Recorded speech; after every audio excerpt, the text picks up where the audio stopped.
Semua orang terkejut ketika akhirnya menyadari sesuatu yang penting. Kesadaran itu muncul tepat saat Rohana berbicara di telepon dan menyebut nama ayahnya. Mendengar nama itu, 3 sahabat seperjuangan langsung terdiam. Mereka baru sadar bahwa orang yang selama ini mereka tunggu, orang yang pernah menyelamatkan hidup mereka, ternyata telah meninggal karena penyakit kanker.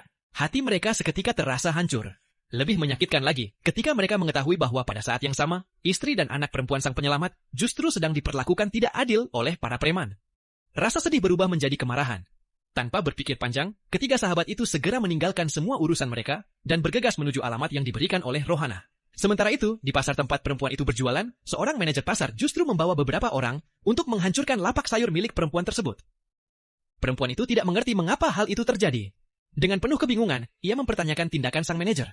Ia menjelaskan bahwa dirinya sudah meminjam uang untuk membayar biaya sewa lapak secara penuh. Namun, para petugas tetap saja merusak lapaknya dengan alasan bahwa biaya sewa telah dinaikkan. Perempuan itu merasa diperlakukan sangat tidak adil orang lain. Sambil berbicara, ia memerintahkan para preman untuk membawa Rohana pergi dan menjaganya dengan baik. Para preman langsung mengerti maksud tersembunyi di balik perintah itu. Mereka segera mencoba menyeret Rohana. Sang ibu berusaha mati-matian menghentikan mereka. Namun para preman mendorongnya dengan kasar hingga ia tersungkur. Melihat Rohana hampir dibawa pergi, perempuan itu tidak punya pilihan lain. Ia berlutut di hadapan manajer dan memohon dengan sangat agar anaknya dilepaskan. Ia mengatakan akan menyetujui syarat apapun. Mendengar itu, manajer akhirnya menghentikan para preman. Ia berkata bahwa mereka perlu membicarakan masalah biaya lapak terlebih dahulu. Ia lalu berencana membawa perempuan itu ke kantor, dengan niat tersembunyi untuk menindasnya di sana. Ia juga memerintahkan para preman untuk menjaga Rohana di tempat tersebut. Di saat yang sama, 3 sahabat seperjuangan akhirnya tiba di luar pasar. Mereka segera memerintahkan anak buah mereka untuk berpencar dan mencari ibu serta Rohana. Ketika ketiganya masuk ke dalam pasar, mereka melihat kerumunan orang di kejauhan. Di sana seorang preman sedang mengganggu Rohana. Ia memaksa Rohana memanggilnya ayah berulang kali. Namun Rohana dengan berani menolak.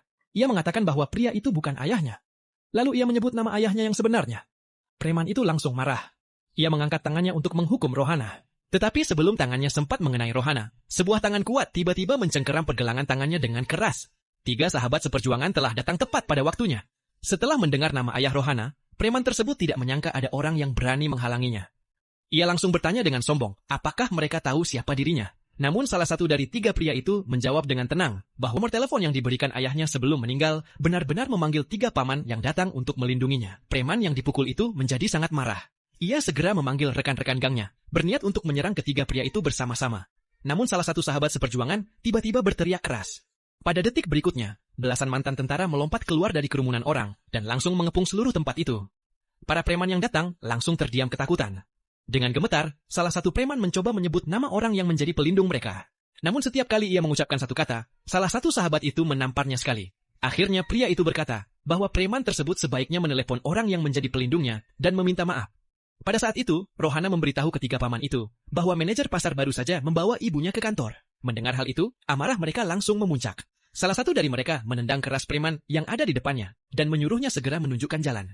Sementara itu, di dalam kantor, manajer pasar sedang bersiap menindas perempuan tersebut. Ia sengaja mempermalukannya dan memerintahkan perempuan itu untuk melepaskan pakaiannya satu persatu. Perempuan itu tidak tahan lagi dan memarahinya karena sudah bertindak terlalu jauh. Mendengar itu, sang manajer berhenti berpura-pura baik untuk melawan sekali lagi jika berani. Namun pada detik berikutnya, pintu kantor tiba-tiba terbuka keras. Seorang preman terlempar masuk ke dalam ruangan setelah ditendang dengan kuat.